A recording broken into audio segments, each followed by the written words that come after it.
वाल्मीकि रामायण में सीता द्वारा पिंडदान देकर दशरथ की आत्मा को मोक्ष मिलने का संदर्भ आता है। वनवास के दौरान भगवान राम, लक्ष्मण और सीता पितृपक्ष के दौरान श्राद्ध करने के लिए गया धाम पहुँचे। वहाँ श्राद्ध कर्म के लिए आवश्यक सामग्री जुटाने हेतु राम और लक्ष्मण नगर की ओर चल दिए। उधर दोपहर हो गई थी। पिंडदान का कुतप समय निकलता जा रहा था और सीता जी की व्याकुलता बढ़ती जा रही थी। तभी दशरथ की आत्मा ने पिंडदान की मांग कर दी। गया जी के आगे फल्गु नदी पर अकेली सीता जी असमंजस में पड़ गईं।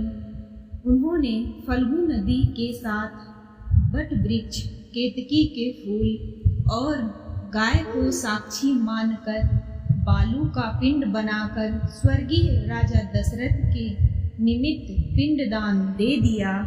थोड़ी देर में भगवान राम और लक्ष्मण लौटे तो उन्होंने कहा कि समय निकल जाने के कारण मैंने स्वयं पिंडदान कर दिया।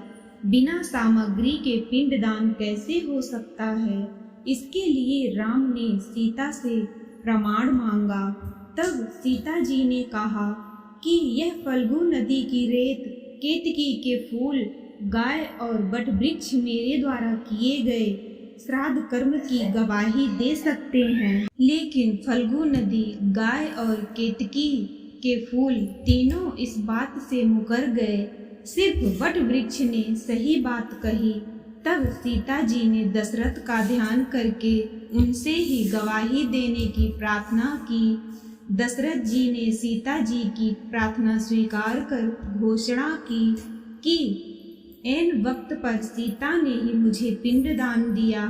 इस पर राम आश्वस्त हुए, लेकिन तीनों गवाहों द्वारा झूठ बोलने पर सीता जी ने उनको क्रोधित होकर श्राप दिया कि फल्गु नदी जा, तू सिर्फ नाम की नदी रहेगी, तुझमें पानी नहीं रहेगा।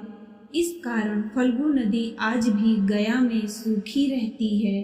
गाय को श्राप दिया कि तू पूज्य होकर भी लोगों का जूठा खाएगी और केतकी के फूल को श्राप दिया कि तुझे पूजा में कभी नहीं चढ़ाया जाएगा। बट वृक्ष को सीता जी का आशीर्वाद मिला कि उसे लंबी आयु प्राप्त होगी और वह दूसरों को छाया प्रदान करेगा तथा पतिव्रता स्त्री तेरा स्मरण करके अपने पति की दीर्घ आयु की कामना करेगी। यही कारण है कि गाय को आज भी जूठा खाना पड़ता है। केतकी के फूल को पूजा पाठ में वर्जित रखा गया है और फल्गु नदी के तट पर सीता कुंड में पानी के अभाव में आज भी सिर्फ बालू या रेत से पिंडदान किया जाता है।